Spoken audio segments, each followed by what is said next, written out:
everyone. We'll call the February 7th, 2017 meeting of the Jackson City Council to order. And we'll ask Councilperson Ernest Brooks to lead us in the invocation and pledge. If you would, please rise. Good morning, Mayor and Council. Good morning. In the spirit of unity, inclusion, and diversity, I have invited my friend Dr. Asif Ahmed from the Islamic Center of Jackson to deliver our prayer this morning. I believe that no matter who you are, where you're from, or who you worship, you deserve to feel connected, respected, and a part of the Jackson community. Martin Luther King said, "Darkness cannot drive out darkness, only light can do that. Hate cannot drive out hate, only love can do that." The next voice you will hear is Dr. Asif Ahmed. Thank you very much for those kind words. Dear God, we gather to praise you and worship you despite our imperfections and despite the limits of our comprehension of your true majesty. We call on you with hands raised or with heads bowed by day and by night, by your glorious attributes and your many names in many cultures and languages. Yet we all know that you, our Lord, as the only one deserving of our worship and our supplication. O God, you are the source of life and peace. We know it is you who turns our minds to thoughts of peace. Hear our prayer during times of disquietude and soften our hearts. Muslims, Christians, and Jews, all children of Abraham, are brothers and sisters in humanity. Strengthen our resolve to give witness to this truth by the way we live. Give to us understanding that puts an end to strife, mercy that quenches hatred, and forgiveness that overcomes vengeance. Empower all people to live in your divine presence and your loving embrace. Help us, dear God, to realize that we are a nation under you of mothers and fathers, brothers and sisters, sons and daughters, all united in a desire to bring healing and renewed hope. Dear God, as we undertake the mission of building cohesive societies where no one has to live in apprehension or fear of the other, we are painfully aware of the ignorance, fear, and mistrust that divides people. Help us open our hearts and minds towards receiving each other. Dear God, finally, guide us to value and practice the principles of liberty and justice for all of your creation, just as you treat us.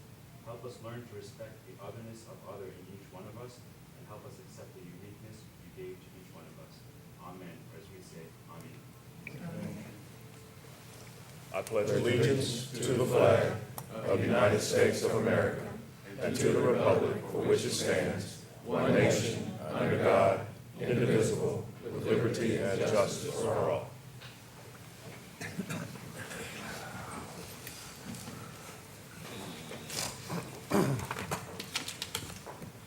Okay, Nathan, do we have all council members present today? Thank you. And item 4, the approval of minutes of the January 3rd, 2017 City Council meeting. Council members received a copy of those minutes, and if there are any corrections or additions, we'll be happy to accept those. Otherwise, with no objection, we'll go ahead and accept those minutes as distributed. I have one person I'd like to introduce to the council and to the attendees this morning. Austin Mackey is back in the back. Austin is, there he is. Thank you, Austin, standing up. He is a student at Southside, has an interest in political science, and here to observe the actions of this council and the group here. So thank you for being here, Austin. Item 5 is introduction or invitations for public comment. If there's anyone present who would like to be heard on any item, new business, if you'll let me know at that time, I'll be happy to call on you. We have no proclamations this morning, and we do have a recognition of our auditing firm, Alexander Thompson and Arnold. You guys will come forward and make your presentation.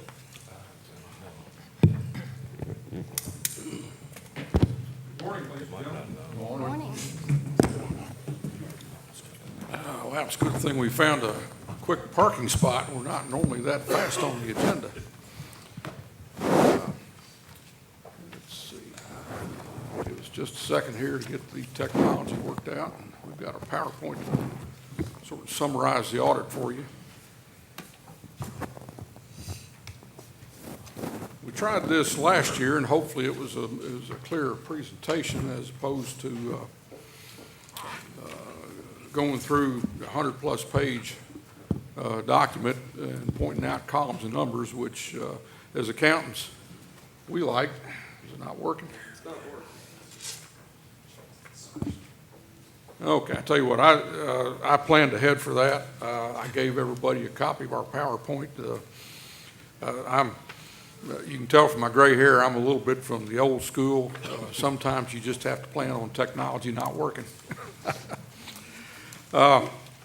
Anyway, this is a little bit different format as we did last year when we presented this to you. Hopefully it's a little more succinct and a little bit easier to follow. As I said, we accountants like columns and numbers. We're a little strange. Most people don't like columns and numbers. Okay. All right. We'll go on and start, and then Brandon will catch up with us. You notice on the PowerPoint that got Matt Wood there. He's our newest partner, and that is actually the one that is directly over the city's audit. Even though I've sort of managed the relationship with the city for quite some time, he had a family medical situation today that he had to attend to, so I brought Brandon Crosby with me. He's one of our managers that also worked on your audit. Okay. Why do you need an audit? Number one, state law requires you to have an audit. Also, federal law requires you to have what's called a single audit, or it's a little bit old terminology, but an audit of with some extra work focused towards your grant expenditures when you receive and spend more than $750,000 in federal money. The city is always over that threshold, so you all always have to have the extra compliance procedures done.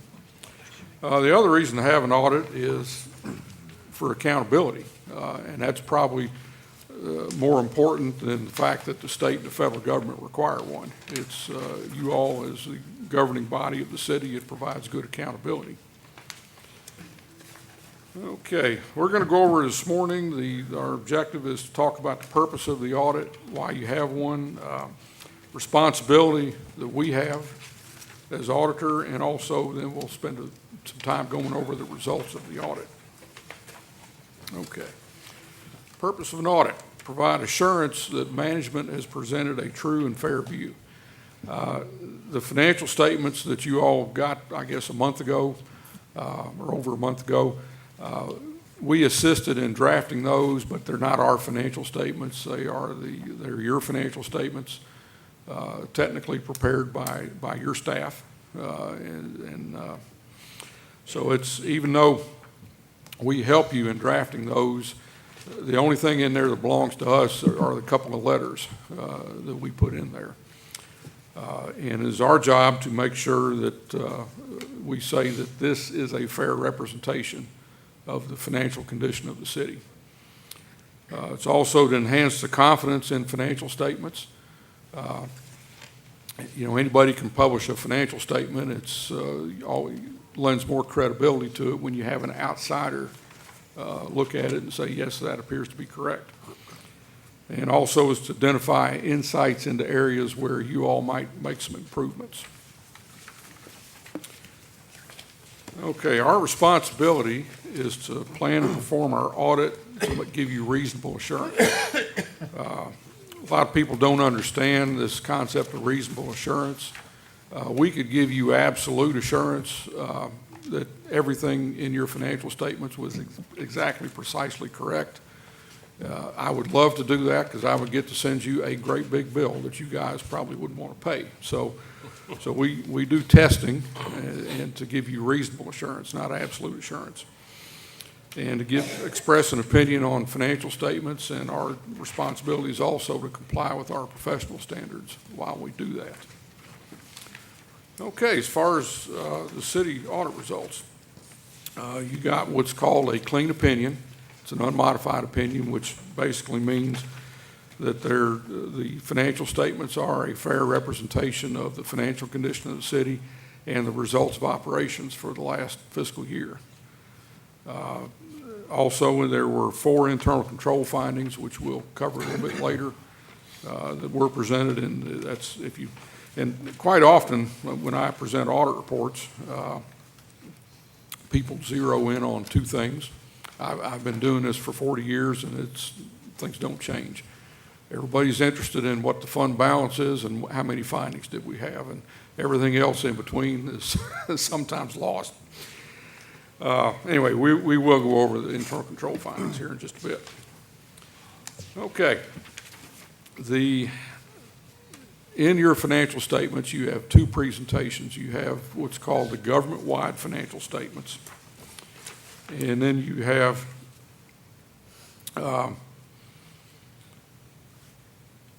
the fund financial statements. The government-wide financial statements are more condensed. They are on a full accrual basis of accounting, which means it records your capital assets, depreciation on your capital assets. It shows the liabilities that you owe for your long-term debt on the balance sheet, whereas the fund financial statements don't. Anyway, both presentations are in a set of government financial statements. From the government-wide perspective, the total assets and deferred outflows for the year ended June 30, 2016 were $220 million, and compared to the previous year of $218.7 million, for an increase of about $1.56 million. The significant changes in that $1.56 million were primarily due to cash increasing by $2.6 million. Part of that increase of $2.6 million in cash was unspent capital outlay funds, long-term debt proceeds, that you had borrowed it, but you hadn't spent it yet. And that invariably will increase your cash. Okay, the liabilities and deferred outflows at June 30, 2016 were $154 million, compared to $152 million for the previous year, for a $1.7 million increase. Of that increase, $2.3 million was due to an increase in your net pension liability. $5.79 million decrease in deferred outflows, primarily due to a change or a decrease in the deferred investment earnings from the TCRS pension plan. Okay, the net position for the year ended June 30, 2016 was $66.5 million. Now that's as compared to $66.6 million from the year before. Now that sounds like a big number, and it is a big number, but I will point out that does not mean that there are $66 million of spendable resources that the city has. That number includes all your capital assets, net of your long-term debt. So the actual number of spendable resources you have, which we'll get to in the fund financial statements, is much, much lower than that. Since this presentation of including capital assets in your net position has been around for, going on 20 years now. Well, not quite that long, about 18 years, I guess. And to this day, I still see a lot of people that misunderstand that. We talk about the net position, or to use another term, net worth of a governmental entity, and you do have to remove the investments you have in capital assets really to figure out what you have. Because you can't spend a street out in front of City Hall. It's a nice asset to have, but you can't, this building is a nice asset to have, but it does not represent resources that you could spend. Okay. Moving on, we'll get down to the general fund now. Total assets for the year ended June 30, 2016. There's a misprint there on the date. Just under 49 million, June 30, 2015, $50 million. The $1.63 million decrease, that was primarily due to a decrease in cash and cash equivalents, as well as a decrease in grant receivables and an increase in intergovernmental receivables. The intergovernmental receivables are primarily what's due to the city from the state of Tennessee. Okay. The Liabilities and deferred outflows in the general fund were $28.9 million this year, and the previous year, about $29 million.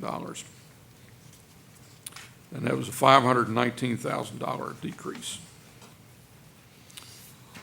Okay. General fund balance. June 30, 2016, $18.7 million. June 30, 2015, $19.9 million. So that's a decrease of $1.1 million. The revenues were just over $65 million, or $64 million, and the revenues were $65.56 million. So anyway, the bottom line is you had a decrease in your fund balance for the last fiscal year of just over $1 million. Okay. All the other funds had just under $20 million in assets, just under $3 million in liabilities, and $10 million in non-spendable, restricted, committed, or assigned fund balance. In those other funds, the largest of which is your solid waste fund, and then also included in that are debt service and capital outlay. You had $25 million in revenues and $32 million in expenditures. Okay. At this point, are there any questions? I've got some conclusions to go over with you. Okay, our conclusions. The unmodified opinion, of course, on the financial statements, a clean opinion. The fund balance decreased in the general fund from, and we're going back a few years here, but there is a point I guess we're trying to make. Looking back to 2013, your fund balance was just under $24 million. At the end of 2016, it was $18.7 million. Of that 18.7, 14.7 was unassigned, or which is mean it was either not restricted for some specific purpose, or you all had not committed it internally for some specific purpose. The 14.7 million is what you have that's basically free to spend. But anyway, there was a decrease there over the last several years that you do need to keep in mind. Okay, we had 4 internal control findings. Mike? Yes. Before you get to that, the unexpended fund balance, or the 14.72 that was unassigned, is the figure for last year in here somewhere? Or, The unassigned fund balance, I don't believe it is. okay, I can look at last year's report. Okay, yeah, it'll be in Thank you. last year's report. The detail of these findings are in the last couple of pages on page 121 and 122 of our audit report. I'll just sort of cover them at a high level. Exceeding budgeted expenditures, and this is by fund. If you look at this, you'll see there's fairly small amounts on some of the funds where you exceeded budgeted expenditures, and we have to look at the materiality of the non-budgeted expenditure or the overage based on each fund, not in total. So that's why you do see some smaller amounts, because some funds obviously are smaller than others. Anyway, you did have some overages in the general fund. Public safety was $329,000, solid waste $375,000, and there's explanation in there for where those came from. We do, when we see budget overages, we do look at your internal financial statements. We do look at the minutes, and so we can see if there's any discussion about where the expenditures are occurring that are causing that. And I don't think that anything in here was that you all were unaware of it. It's just that the formality of getting the budget amendment amended before the end of the fiscal year didn't get done. You all do try on a regular basis. We do see that when we read the minutes to forecast where you're going to be over your budget and make the appropriate amendments. And that's to your credit and your staff's credit. We do have some clients who wait until the end of the year and do a massive cleanup amendment, which really they shouldn't do. You all, from our observation, you all try to do it the right way. When you see that you have an overage projected, you do go on and take action on amending the budget. So anyway, you did have quite a few budget amendments in the last fiscal year. You just had a couple that didn't quite make it. The second finding was on material journal entries.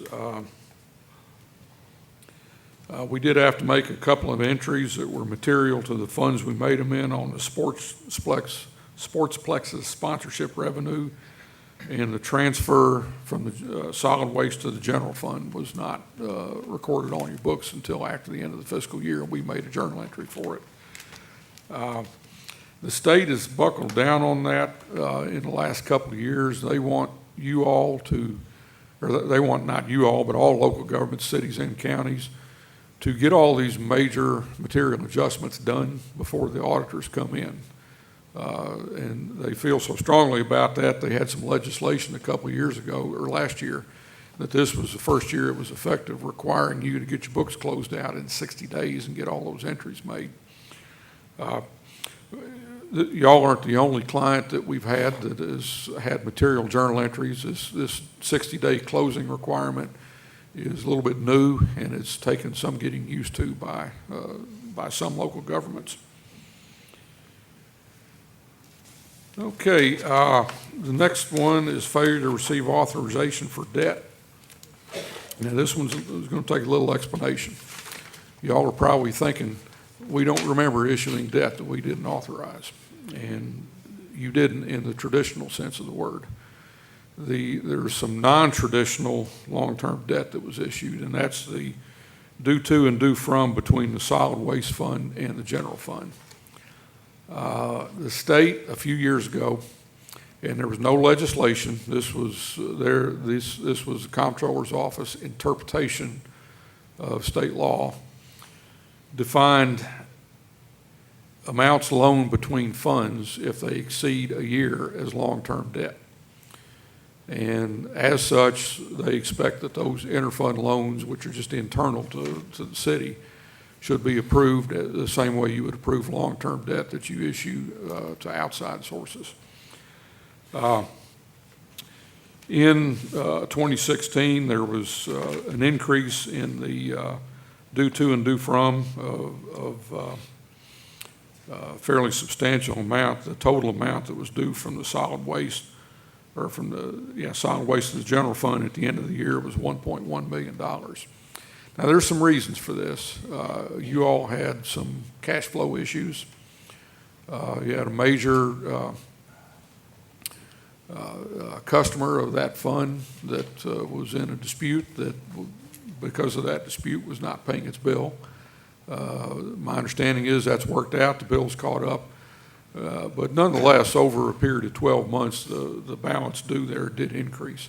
And there's some ways around this that we've talked to your staff about. One is if the solid waste fund is purchasing capital assets, the general fund can, that's an allowable use of long-term debt to purchase capital assets. The general fund can finance that for the solid waste fund.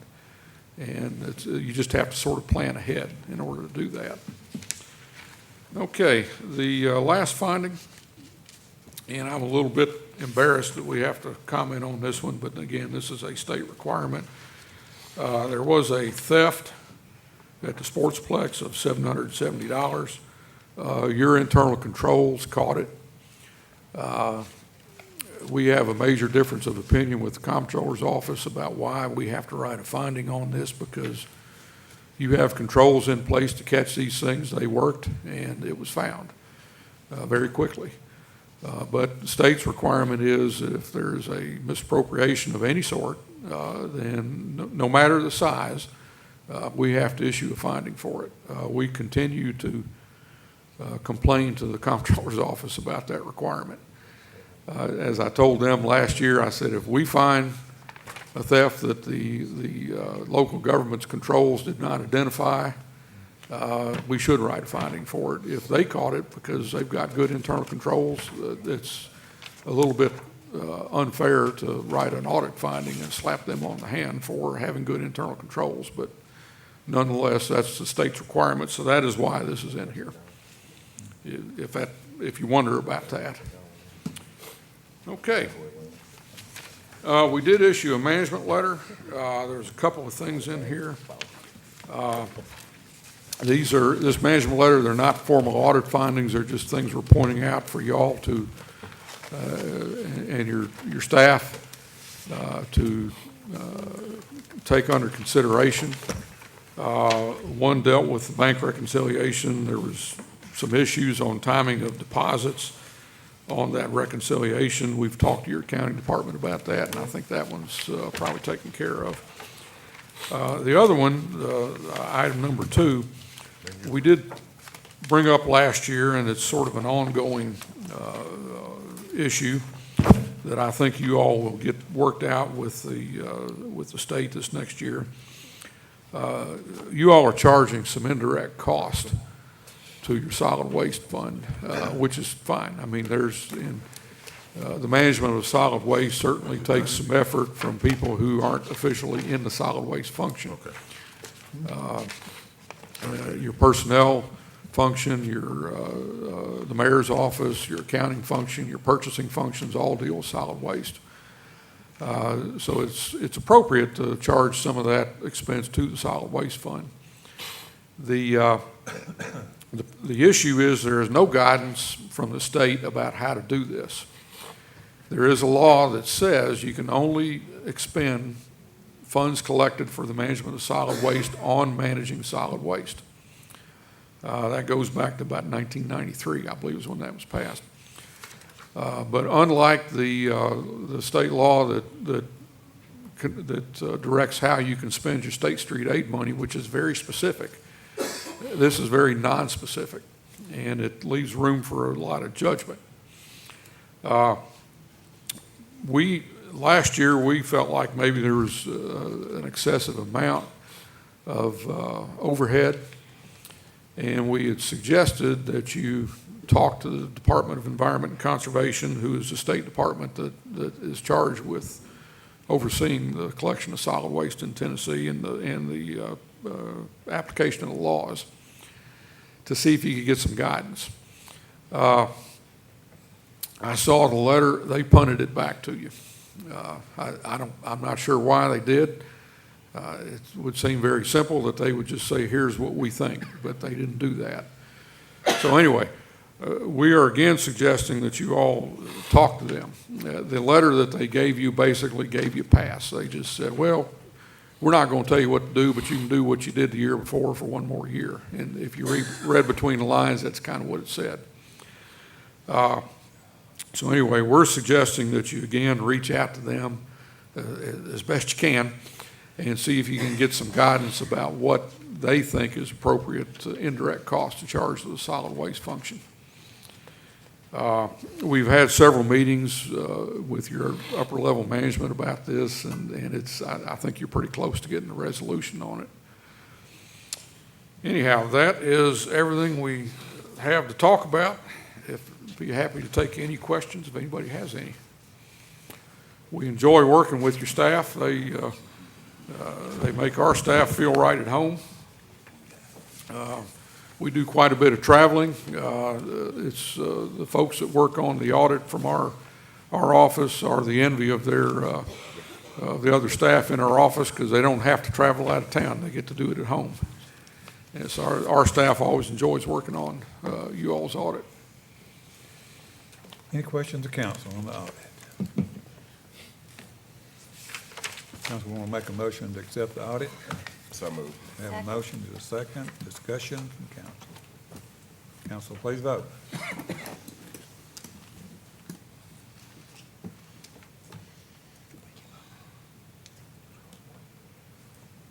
Who's not voting, Mayor? Councilman Bray. Hey, The Councilman? vote is unanimous. Okay, thank you. Thank you. gentlemen. Thank you, gentlemen. I realize presenting you all with a 100-plus page document and talking for 15 minutes and saying, do you have any questions is a little bit inherently unfair. So if you have any questions at all that come up later on, feel free to call anybody in our office, either Matt or I. If you can't get us, you can ask for Brandon. Thank you. Okay, thanks, thanks. Thank you.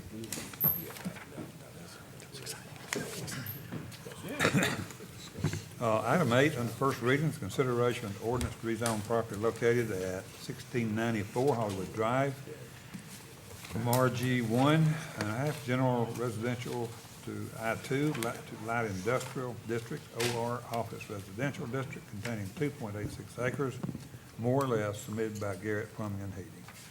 Good morning, Mayor and Council. You have the materials pertinent to this rezoning request in your packet. This was presented to the Planning Commission at their last meeting, and they are recommending it to you. It is in compliance with the Civic Master Plan's land use plan as deemed appropriate for office, so we are recommending approval of it to you. Okay, any questions that stand before we'll go ahead and take a motion if there's a motion to approve. Move for approval. We'll have a public hearing. This is the ordinance on first reading. Is anyone here who'd like to be heard in support of or in opposition to the passage of this ordinance? If you'd let it be known now, be happy to call on you. Seeing none, we'll close the public hearing, take a second, and we'll vote. Second. Second, okay. Any questions, council? Council, please vote. And the motion passes with 8 members in favor, 1 abstaining. Okay, item 9, second reading, consideration of ordinance to amend the text of city zoning ordinance, Article 4, Section 23, landscape requirements, F, design specifications relative to irrigation requirements. That's council passed on first reading. Is there a motion for approval? So moved. A motion, a second. Second. Any discussion? Council, please vote. And the vote is unanimous. Thank you, Mayor and Council. Thank you, Stan. New business. Recommendation of contract award to Morgan Thornburg for boiler chiller maintenance. Ms. White? So moved. We have a motion for approval on that contract. Council has a copy of the contract. Is there a second? Second. We have a second. Discussion, council. Council, please vote. And the motion passes with 7 members in favor and 2 abstaining. Thank you, Nita. Item 2 is recommendation of contract award to Bubba Johnson Sand and Gravel, fill dirt and fill sand. Bubba Johnson currently has the contract with us now, and 5 years ago, he had some really great prices. We rebid this. He has the same prices on 2 items and only went up 25 cents on one item, which is the fill sand picked up, and 50 cents on the fill sand, on fill dirt picked up. So we've got some great prices for another 5 years. Okay, is there a motion for approval? So moved. Have a motion? Second. Second. Discussion from council. Council, please vote. And the vote is unanimous. Item 3 is recommendation of contract award to West Tennessee Coffee. It's an important contract for coffee and related products. We currently have West Tennessee Coffee Service as our coffee vendor for most of our buildings. And it was time to once again rebid this, and they are the low bidder for coffee services for the city. Is your coffee good? Motion I to don't approve. like coffee. Important contract in Second. this But city. if it's good. Okay.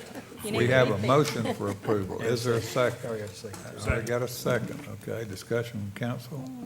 Council, please vote. And the vote is unanimous. Thank you, Ms. White. Item 4 is under board appointments, Jackson Downtown Revenue Finance, the reappointment of Neil Huntsman. Is there a motion? approval. Second. Motion and second. Discussion. Council, please vote. And the vote is unanimous. Under the Ned McWhorter West Tennessee Cultural Arts Center, reappointment of Richard Beach. So moved. Have a motion, a second. Discussion. Council, please vote. The vote is unanimous. Under Keep Jackson Beautiful, the reappointment of Sandy McDermott. So move. Second. Motion second, discussion. Council, please vote. Vote is unanimous. Okay, under the Vicious Dog Committee, reappointment of Mark Robertson.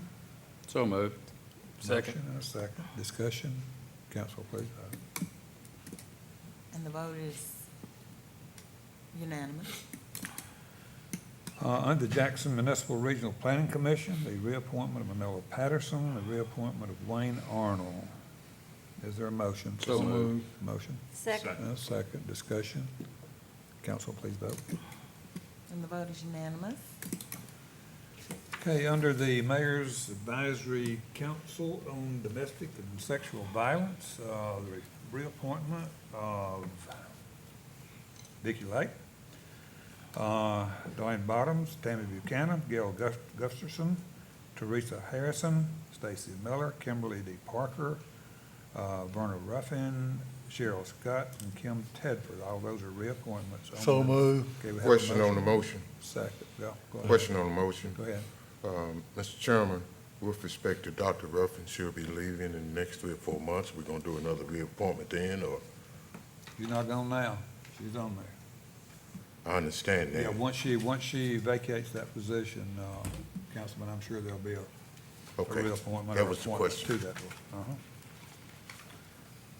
Okay, do we have a motion? Second, we voted on that? I got a motion. Second. Okay, got a second. Discussion, council? Council, please vote. And the vote is unanimous. Okay, item 11, item 10 is invoices over $10,000. So moved. Second. And a second. Discussion, council, please vote. And the vote is unanimous. There being no further business, meeting is adjourned. Thank you, gentlemen.